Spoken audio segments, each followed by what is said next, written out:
Hello everyone, मैं आशा करती हूँ आप सभी ठीक होंगे। मैं काजल धामी आप सभी का स्वागत करती हूँ। मैंने आप लोगों के साथ सीटेट साइंस की एनसीईआरटी सीरीज़ यहाँ पे स्टार्ट की थी। आज हम इस सीरीज़ को यहाँ पे कंटिन्यू करेंगे और आज है हमारा डे 10, जिसके अंदर मैं आप लोगों के साथ धातु एवं अधातु यानी कि मेटल एंड नॉन मेटल इस चैप्टर को स्टार्ट करने वाली हूँ।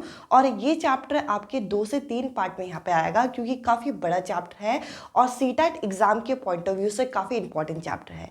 अब देखिए, जैसे कि आप यहाँ पे देख पा रहे हैं, ये आपका डे 10 है, जिसमें मैं आप लोगों के साथ एनसीईआरटी के आपके अप टू 10th लेवल तक का कवरेज यहाँ पे कवर करने की पूरी कोशिश कर रही हूँ, जिसमें हम यहाँ पे मेटल यानी कि धातु की पहले फिजिकल प्रॉपर्टी, फिर केमिकल प्रॉपर्टी, उसकी रिएक्शन, उसकी रिएक्टिविटी सीरीज और इनसे संबंधित जो क्वेश्चन आए वे सभी इन सीरीज में मैं कवर करूंगी। अगर आपको ये सेशन पसंद आता है तो इससे पहले वाले सेशन आप जरूर देखिएगा। यहाँ पर मैं आप लोगों के लिए सीटेट पेपर 2 साइंस की जो क्लासेस है वे आपकी मंडे, वेंसडे और फ्राइडे के स्लॉट में आप लोगों के लिए लेके आती हूँ। जैसे कि आप सभी जानते हैं, अभी फेस्टिवल सीजन चल रहा है, तो 1-2 दिन अगर क्लास मिस हो तो मैं उसकी आप लोगों के अपडेट टेलीग्राम ग्रुप में डाल दूंगी।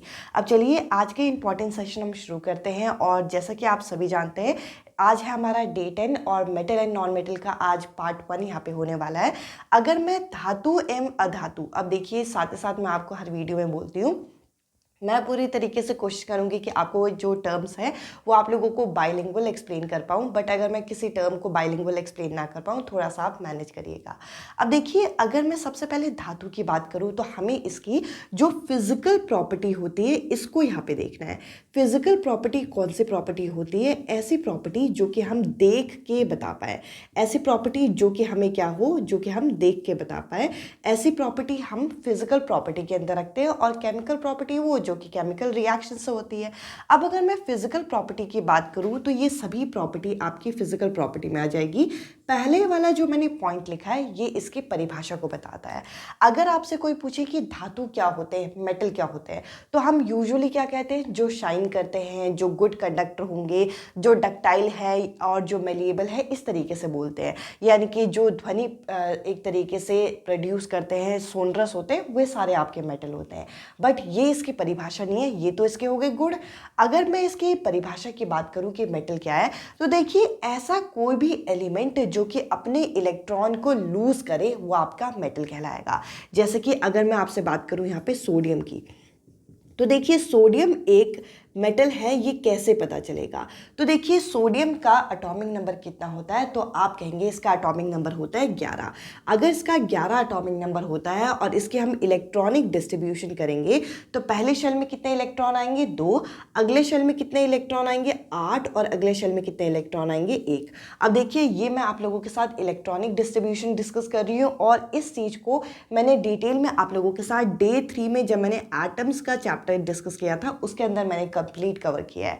अब अगर मैं इस सोडियम को देखूं जिसका कॉन्फ़िगरेशन क्या बोलता है 281, अगर इसे स्टेबल होना है तो क्या करना पड़ेगा? इसे अपना एक इलेक्ट्रॉन जो है वो लूज करना पड़ेगा। और जो अपना इलेक्ट्रॉन लूज करे, चाहे 1 इलेक्ट्रॉन लूज करे, चाहे 2 इलेक्ट्रॉन लूज करे, चाहे 3 इलेक्ट्रॉन लूज करे, वो आपके क्या कहलाते हैं? वे आपके मेटल कहलाते हैं। तो हम मेटल यानी कि धातु की क्या परिभाषा लिखेंगे?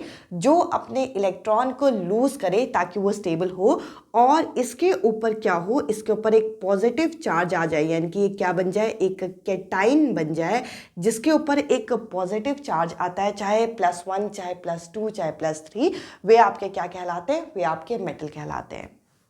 इसके अलावा देखिए इसके कई सारे हमें गुण पता होने चाहिए, कई सारी फिजिकल प्रॉपर्टी पता होनी चाहिए और इन फिजिकल प्रॉपर्टी के साथ साथ इनके कुछ एक्सेप्शंस हैं जो कि आपको यहाँ पे पता होने चाहिए। जैसे कि सबसे पहली जो प्रॉपर्टी लिखी है मैंने यहाँ पे डक्टाइल रखी है। अब देखिए डक्टाइल यानी कि जिसको हम तान सकते हैं, जो कि तन्य होता है, तन्यता इसके अंदर देखने को मिलती है। डक्टाइल का मतलब क्या है? जिसको हम वायर में बदल सकते हैं, जिसको हम खींच के वायर के फॉर्म में कन्वर्ट कर सकते हैं, वे आपकी डक्टाइल प्रॉपर्टी रखते हैं। और मेटल जो होते हैं वे आपके डक्टाइल होते हैं। बस एक एक्सेप्शन यहाँ पे देख लेना, एक एक्सेप्शन है यहाँ पे जिंक। जिंक जो है एक मेटल है, बट इसके अंदर डक्टाइल प्रॉपर्टी जो है थोड़ा कम देखने को मिलती है। मैंने क्या बोला? अब देखिए आपको एग्जाम के लिए इसकी एग्जैक्ट डेफिनेशन याद करने की जरूरत नहीं है कि आप परिभाषा याद कर रहे हैं कि डक्टाइल होने का मतलब ये है। बस आप इतना याद रखिए, डक्टाइल मतलब जिसको किस में बदला जा सके? जिसको वायर में बदला जा सके, जिसको हम एक तार बना सके, जिसको क्या बना सके, हम एक तार बना सके, वे आपकी डक्टाइल यानी कि तन्यता इस प्रॉपर्टी को, इस गुण को धारण करता है। अब अगर मैं मेलिएबल की बात करूं, मेलिएबल का मतलब क्या है कि जिसको हम एक शीट में बदल सके। अब आप कहेंगे कि कैसे शीट, जैसे कि आप घर में खाने को पैक करने के लिए एल्यूमिनियम फॉइल पेपर यूज करते हो, और अगर मैं आपसे पूछूं कि ये जो एल्यूमिनियम है ये क्या है, ये भी एक मेटल है, और मेटल जिनको हम शीट में बदल सके, इस प्रॉपर्टी को, इस गुण को मेलिएबल बोलते हैं। आई होप डक्टाइल और मेलिएबल आप लोगों का रिवाइज हुआ होगा। अब देखिए, मैं इतना मान के चलती हूँ कि आप सभी जो ये वीडियो देख रहे हो वो साइंस बैकग्राउंड के हो। अगर आप सीटेट पेपर 2 साइंस की तैयारी कर रहे हो, ये सारी चीज़ें मैंने आपको पहले वाले सेशन में भी बोला है, ये सारी चीज़ें आपको आती है, बट एक काइंड ऑफ कॉन्सेप्ट का रिविजन हो जाता है और उसके बाद प्रीवियस क्वेश्चंस मिल जाते हैं, तो आपकी एक ओवरऑल तैयारी हो जाती है। इस वजह से मैं आपको शॉर्ट में ये सारी चीजें डिस्कस करती हूँ। अब देखिए, डक्टाइल मैंने अभी क्या बोला, डक्टाइल मतलब जिसको हम वायर में बदल सके, और मेलिएबल क्या है, मेलिएबल जिसको हम शीट में बदल सके। अब एक प्रॉपर्टी होती है कि मेटल्स जो होंगे ये आपके हार्ड होते हैं नेचर वाइज, बट यहाँ पे एक एक्सेप्शन आपको देखने को मिलेगा कि एक ऐसा मेटल है जो कि आपका है मरकरी, जिसका सिंबल होता है Hg, इसका सिंबल है Hg, और ये आपका लिक्विड स्टेट में पाया जाता है। अब आप कहेंगे कि मरकरी आपको लिक्विड स्टेट में कहाँ पे पाया जाता है, तो आपने देखा होगा जो आपका थर्मामीटर के अंदर, जो आपका पहले के टाइम में जो थर्मामीटर यूज़ करते थे, अब तो थोड़े एडवांस थर्मामीटर यूज़ करते हैं जिसमें डायरेक्ट रीडिंग आ जाती है, जिसमें यहाँ पे मरकरी का लिक्विड आपको देखने को नहीं मिलेगा क्योंकि ये पॉइजनस होता है हम लोगों के लिए भी। अब देखिए, यहाँ पे ये जो मरकरी है ये एक मेटल है, ये एक धातु है जिसका सिंबल क्या होता है, Hg। अगर आपको सिंबल के फॉर्म में भी पूछा जाए तो आपको पता होना चाहिए। अब ये आपका एक मेटल होते हुए भी ठोस नहीं है, सॉलिड नहीं है, ये कैसा है, ये लिक्विड स्टेट में पाया जाता है। और कहाँ पर आपको देखने को मिलता है, ये थर्मामीटर के अंदर देखने को मिलता है। इसके अलावा यहाँ पे आप देखेंगे कि मोस्टली जो मेटल्स होते हैं, जो धातु होते हैं, क्योंकि ठोस होते हैं, इनके जो आयंस होते हैं काफ़ी रिजिड होते हैं, तो तोड़ने के लिए ज़्यादा टेम्परेचर की ज़रूरत होती है, तो इनका मेल्टिंग पॉइंट आपको हाई देखने को मिलता है। बट दो ऐसे मेटल है जैसे कि गैलियम जिसका सिंबल है Ga, और सीजियम जिसका सिंबल है Cs, और मैं मान के चलूँगी ये जो एलिमेंट है इनको मैं हिंदी में ना लिखूँ वो भी चलेगा, क्योंकि आपको ये टर्म्स हिंदी इंग्लिश में दोनों सेम ही होते हैं।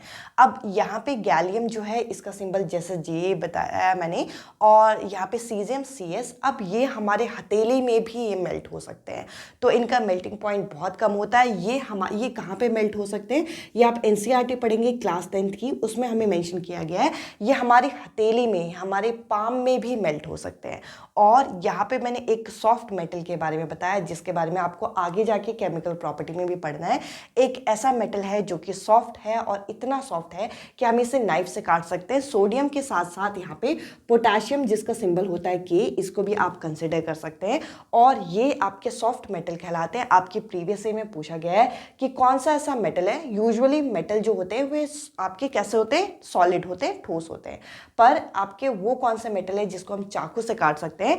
सोडियम और पोटेशियम को हम नाइफ से भी काट सकते हैं। साथ ही साथ एक इंपॉर्टेंट पॉइंट ऐड कर लेना यहाँ पे कि सोडियम को हम क्या करते हैं, केरोसिन बॉटल के अंदर रखते हैं। केरोसिन ऑयल के अंदर क्यों रखते हैं, क्योंकि जो सोडियम और पोटेशियम होते हैं हाईली रिएक्टिव एलिमेंट माने जाते हैं, और ये अगर हम खुले में इन्हें छोड़ दें तो ये एयर के साथ, हवा के साथ भी रिएक्ट कर लेंगे। तो ये क्वेश्चन प्रीवियस ईयर में आया हुआ है कि कौन सा ऐसा मेटल है जो कि एयर के साथ एक्सपोजिवली या फिर आप कह लीजिए विग्रेसली, यानी कि बहुत खतरनाक तरीके से रिएक्ट कर लेता है। तो आंसर था यहाँ पे सोडियम। क्यों, क्योंकि इसको केरोसिन बॉटल के अंदर इसलिए रखा जाता है ताकि ये एयर के कॉन्टैक्ट में ना आ सके। एक बार मैं फटाफट ये सारी चीज़ें आपको रिवाइज कराती हूँ। देखिए, डे 10 जो है वो धातु और अधातु पे बेस्ड है, मेटल एंड नॉन मेटल पे बेस्ड है।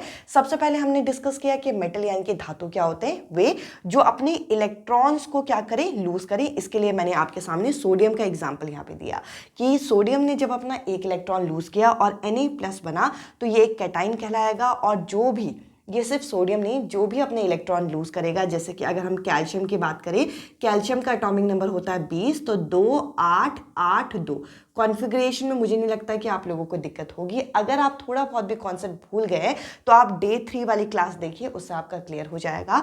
ये जो 2 इलेक्ट्रॉन यहाँ पे कैल्शियम रिलीज करके Ca2+ बनाएगा, इसके हिसाब से ये क्या है, एक धातु है, एक मेटल है।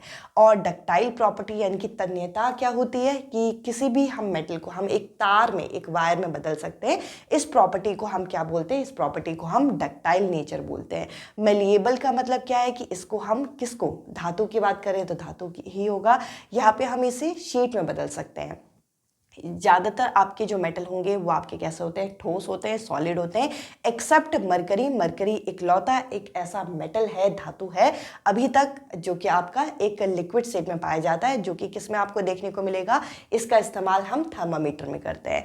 इसके अलावा मेटल जो होते हैं, यहाँ पे मैंने सोनरस प्रॉपर्टी डिस्कस नहीं की, सॉरी। सोनरस का मतलब है ध्वनिक, यानी कि मेटल को जब आप हिट करोगे तो ये रिंगिंग साउंड प्रोड्यूस करते हैं। कैसे साउंड, रिंगिंग, जैसे कि आपके फ़ोन का बेल हो गया, हमारे स्कूल की जो घंटी होती थी। अगर आप मेटल को किसी हार्ड सब्सटेंस से हिट करोगे तो वो क्या करता है, वे आपकी जो आपकी रिंगिंग साउंड होती है वो प्रोड्यूस होती है, एक ध्वनि आपकी निकलती है। तो ये प्रॉपर्टी वे आपकी मेटल की है। ज़्यादातर मेटल का मेल्टिंग पॉइंट जो होता है वे काफ़ी ज़्यादा हाई होता है, क्योंकि उसका जो स्ट्रक्चर होता है काफ़ी रिजिड होता है, काफ़ी ठोस होता है। बट यहाँ पे गैलियम और सीजियम 2 ऐसे मेटल है जो कि आपके हथेली में भी, यानी कि इतने कम टेम्परेचर पे भी ये मेल्ट हो सकती हैं। इसके अलावा सॉफ्ट मेटल की हमने बात की, सोडियम पोटेशियम, जिसको हम चाकू से, नाइफ से भी काट सकते हैं। इसके अलावा इसकी रिएक्टिविटी की अगर हम बात करें, रिएक्टिविटी सीरीज, रिएक्टिविटी में अलग से आपके साथ डिस्कस करूंगी, बट ये पॉइंट कहीं पे ऐड हो जाए तो और अच्छा है।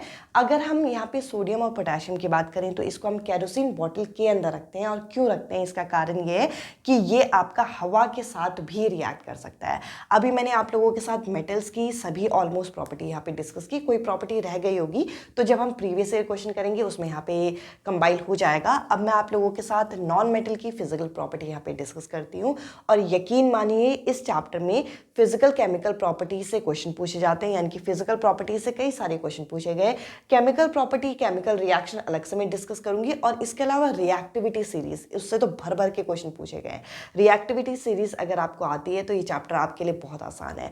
तो चलिए अब मैं आप लोगों के साथ नॉन मेटल यानी कि जो अधातु होते हैं इसकी जो फिजिकल प्रॉपर्टी है, यानी कि ऐसी प्रॉपर्टी जो कि इसके गुणों को बताती है, उसको जरा मैं आपके साथ डिस्कस करती हूँ। अभी मैंने आप लोगों के साथ मेटल्स की कुछ प्रॉपर्टीज डिस्कस की थी। अब देखिए यहाँ पे धातु से संबंधित एक और प्रॉपर्टी है जो आपको पता होनी चाहिए। जो मेटल्स होते हैं गुड कंडक्टर माने जाते हैं हीट और इलेक्ट्रिसिटी के, यानी कि इनके पास फ्री आयंस होते हैं जो कि ये, अभी मैंने आप लोगों के साथ यहाँ पे मेटल्स यानी कि धातु की कुछ प्रॉपर्टीज डिस्कस की थी। और उसमें से एक प्रॉपर्टी ये भी है, जो मेटल्स होते हैं ये गुड कंडक्टर माने जाते हैं हीट और इलेक्ट्रिसिटी की, जो कि आपको बेसिक पता भी होगा। अब देखिए जब आप मेटल्स टॉपिक को पढ़े तो मेटल्स के कुछ यूजेस आपको पता होने चाहिए। एक एक करके मैं आपके साथ डिस्कस करती हूँ। ये आप दूसरे चैप्टर्स में भी पढ़ोगे, बट यहाँ पे आप लोगों को पता होना चाहिए। जिंक को हम किस में यूज करते हैं, इलेक्ट्रोप्लेटिंग में। अब आप कहेंगे इलेक्ट्रोप्लेटिंग आपने कहाँ देखी होगी। अब देखिए जैसे सोने का पानी हम चढ़ा के जो नकली ज्वेलरी वगैरह बनाते हैं, बेसिकली अगर किसी मेटल के ऊपर किसी और मेटल को कोट कर दिया जाए ताकि उसमें जंग ना लगे, तो इसके लिए जो मेटल प्रयोग किया जाता है वे यूज किया जाता है यहाँ पे जिंक का, जिसको आप गैल्वेनाइजेशन के लिए आप यहाँ पे यूज करते हैं। इसके अलावा अगला है मरकरी।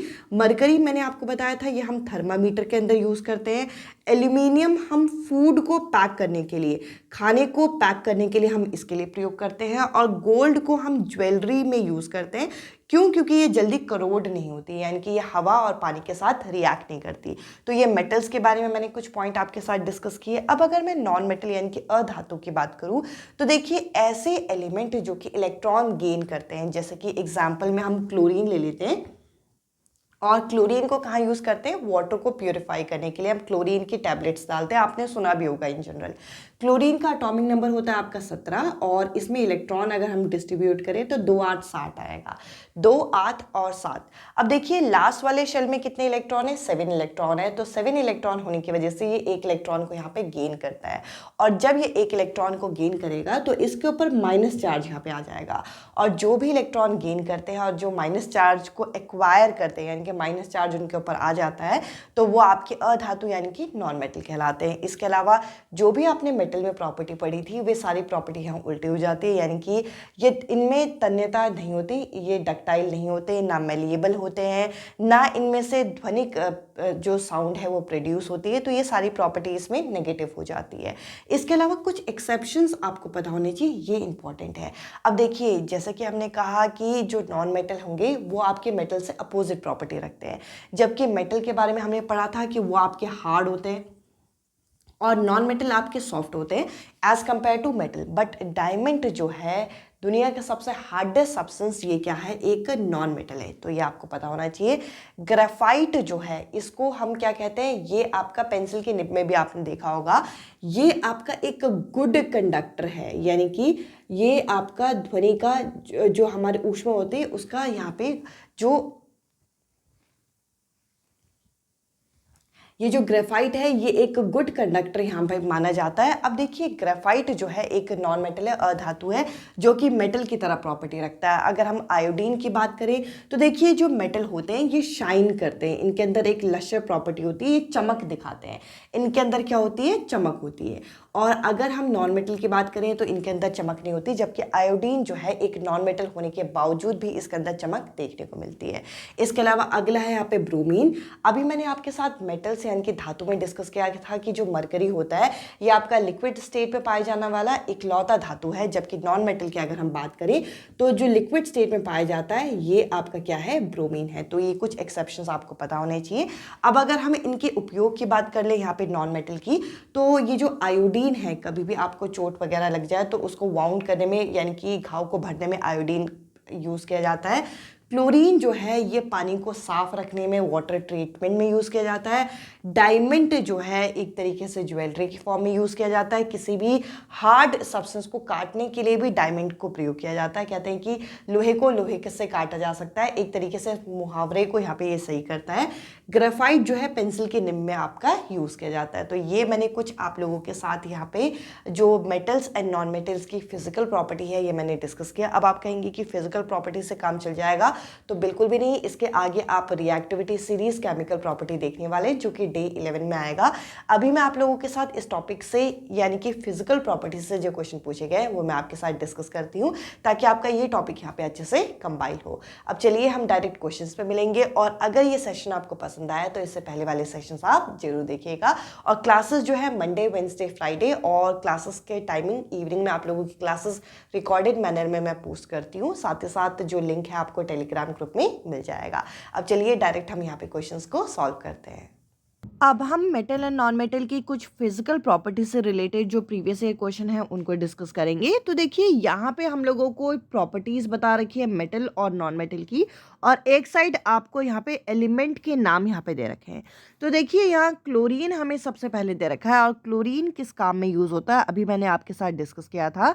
ये एक ऐसा नॉन मेटल है जो कि डिसइंफेक्टिंग वाटर को क्लीन करने के लिए, यानी कि जो ऐसा पानी जिसमें रोगाणु है, रोगाणु मुक्त पानी बनाने के लिए प्रयोग किया जाता है। ये आपने क्लोरीन की टैबलेट घर में भी सुना होगा कि इसे पानी में डाला जाता है, जिससे पानी जो होता है वो बैक्टीरिया फ्री हो जाता है। तो इस हिसाब से डी का क्या होना चाहिए, डी का फर्स्ट होना चाहिए, और डी का फर्स्ट आपको बी और डी ऑप्शन में मिल रहा है। तो यहाँ पे ए और सी इस क्वेश्चन का आंसर नहीं हो सकता। इसके अलावा अगर हम अगले एलिमेंट की बात करें तो अगला जो एलिमेंट दे रखा है वो दे रखा है जिंक। और जिंक क्या है, जिंक एक मेटल है जो कि इलेक्ट्रोप्लेटिंग में प्रयोग किया जाता है। इलेक्ट्रोप्लेटिंग, ताकि वो जो नीचे वाला मेटल है वो करोड ना हो, वो खराब ना हो। तो इस हिसाब से ये जो जिंक है वो आपका ई में होना चाहिए। ई का क्या होना चाहिए, ई का आपका सेकेंड ऑप्शन होना चाहिए, और ई का सेकेंड दोनों में ही यहाँ पे दे रखा है। अब इसके अलावा अगर हम यहाँ पे आगे बढ़ते हैं तो अगला एलिमेंट दे रखा है कार्बन। कार्बन जो है एक ऐसा नॉन मेटल है जो कि दो से ज़्यादा फॉर्म में एग्जिस्ट करता है। किस किस फॉर्म में, एक जैसे डायमंड की फॉर्म में, ग्रेफाइट की फॉर्म में, और क्लास 10th की एनसीईआरटी में दे रखा है ये बकमिस्टर फुलरेंस यानी कि C60 कार्बन की फॉर्म में भी एग्जिस्ट करता है। तो थर्ड का क्या होना चाहिए, थर्ड का ए होना चाहिए, मतलब ए का थर्ड होना चाहिए, जो कि आपको यहाँ पे डी ऑप्शन में मिल रहा है। तो डी ऑप्शन में मिल रहा है, इस हिसाब से बी इस क्वेश्चन का आंसर होगा नहीं। ए और सी को हम पहले से एलिमिनेट कर चुके हैं। अगर आप बाकियों को भी चेक करना चाहते हैं तो ब्रोमीन देख लीजिए। ब्रोमीन एक ऐसा नॉन मेटल है जो कि लिक्विड स्टेट में पाया जाता है, तो बी का क्या होगा, 4 होगा। और जो कॉपर है, ये इसके बारे में क्या है, कॉपर जो होता है ये ब्रॉन्ज और ब्रास दोनों का ही कॉन्स्टिट्यूएंट माना जाता है, तो यहाँ पे सी का क्या होगा, सी का ये 5 यानी कि लास्ट वाला ऑप्शन होगा। तो हम लोगों को इस क्वेश्चन का आंसर मिल चुका है। इसके अलावा अगर हम नेक्स्ट क्वेश्चन की तरफ जाएं तो नेक्स्ट क्वेश्चन में बोल रखा है which property of aluminium make it suitable for making foil for wrapping food, यानी कि एल्यूमिनियम का कौन सा ऐसा गुणधर्म है जिससे हम इसे किसी भी खाद्य सामग्री को रैप करने के लिए उपयुक्त माना जाता है, मतलब ये एल्यूमिनियम का हम प्रयोग करते हैं। तो देखिए यहाँ पर अभी मैंने आप लोगों के साथ प्रॉपर्टीज़ जब डिस्कस की थी तब मैंने आप लोगों के साथ एक प्रॉपर्टी डिस्कस की थी जिसको हम मेलिएबल बोलते हैं। मेलिएबल का मतलब क्या है, मेलिएबल के अंदर क्या होता है कि किसी मेटल को हम थिन शीट में कन्वर्ट कर सकते हैं। किस में कन्वर्ट कर सकते हैं, थिन शीट में बदल सकते हैं, और थिन शीट में बदलने की वजह से ही हम एल्यूमिनियम के जो यहाँ पे रैप्स हैं वो यूज़ करते हैं, यानी कि एल्यूमिनियम फॉइल पेपर यूज़ करते हैं। तो इस क्वेश्चन का आंसर सी ऑप्शन होगा। बाकी गुड कंडक्टर हो गया, इसके अलावा फूड के साथ रिएक्ट नहीं करता, या फिर यूज़फुल अलॉय है, ये प्रॉपर्टी की वजह से हम इसे यूज़ नहीं करते, इस प्रॉपर्टी की वजह से यूज़ करते हैं क्योंकि ये हाईली मेलिएबल होता है। इस क्वेश्चन का सी जो ऑप्शन है ये करेक्ट आंसर है। अब देखिए एक और मैच द फॉलोइंग हम लोगों के सामने आ गया, जिसके अंदर हम लोगों को ये बता रखा है कि हम लोगों को ये बताना है कि इस कंपाउंड को या फिर इस मेटल को हम किसके अंदर लेबोरेटरी के अंदर स्टोर करते हैं। तो आप लोगों ने ये तो सुना होगा कि सोडियम जो है, सोडियम को हम केरोसिन बॉटल के अंदर स्टोर करते हैं, और इसका कारण क्या है कि ये काफ़ी रिएक्टिव होता है, ये हवा से भी रिएक्ट कर सकता है, तो ए का 4th होना चाहिए। तो इस हिसाब से ए का 4th आप ढूंढ लीजिए, ए का 4th आपको एक ही ऑप्शन मिल रहा है, बाकी सारे ऑप्शन यहाँ पे एलिमिनेट हो जाते हैं। फिर भी हम बाकियों के बारे में भी देख लेते हैं। तो देखिए यहाँ पे अगला है फॉस्फोरस। फॉस्फोरस जो है पानी के अंदर यहाँ पे स्टोर किया जाता है, जो कि हम लोगों को बी ऑप्शन में ही दे रखा है। इसके अलावा जो सोडियम हाइड्रोक्साइड के पैलेट्स होते हैं, इसको हम किसके अंदर स्टोर करते हैं, इसको हम प्लास्टिक बॉटल के अंदर स्टोर करते हैं।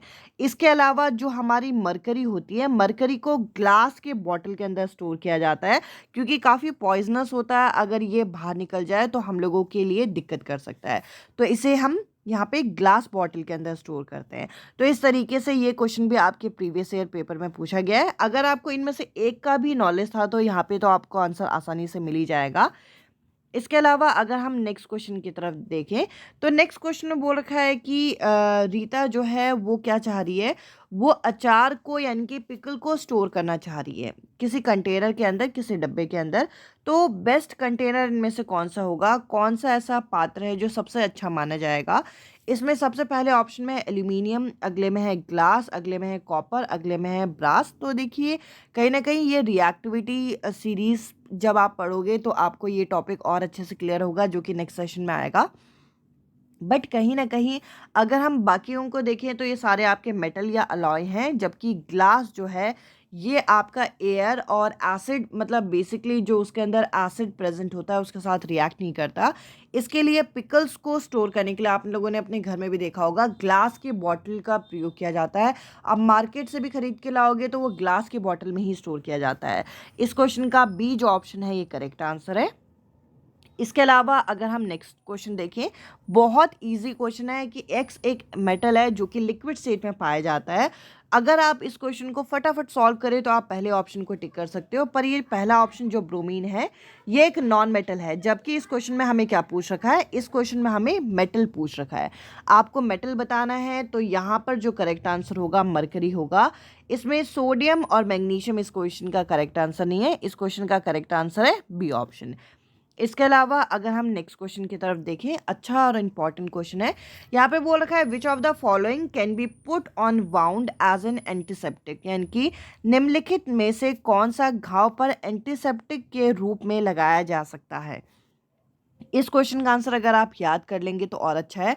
क्लोरीन अभी मैंने बताया था वाटर को डिसइंफेक्टेंट करने के लिए यूज़ किया जाता है, और इस क्वेश्चन का जो करेक्ट आंसर है वो है आयोडीन। आयोडीन जो है किसी भी घाव को भरने में काफ़ी ज़्यादा लाभदायक माना जाता है, काफ़ी ज़्यादा यूज़फुल है। तो इस क्वेश्चन का जो करेक्ट आंसर है वो है आपका ए ऑप्शन। इसके अलावा नेक्स्ट क्वेश्चन हम लोगों के सामने हमसे ये पूछ रखा है, which of the following is true about all metal, यानी कि सभी धातुओं के लिए नीचे दिए गए कथनों में से कौन सा सही है। अब देखिए कहीं ना कहीं ये सारी की सारी मेटल्स की प्रॉपर्टी है, पर इस क्वेश्चन में बोल रखा है कि कौन सी ऐसी प्रॉपर्टी है जो कि सभी धातुओं में लगती है, सभी ऑल मेटल्स में आपके यूज़ होती है।